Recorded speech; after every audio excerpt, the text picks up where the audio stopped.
হেলাতে মানবী জনম দূৰ হেৰম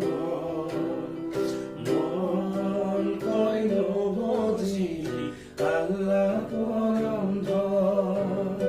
মন কইল বুঝিলি আল্লাহ পৰম এই দুনি সাগৰত ওঠৰটি সূতা সোণ হেৰম নেজানো কোন সূতাই বয়ে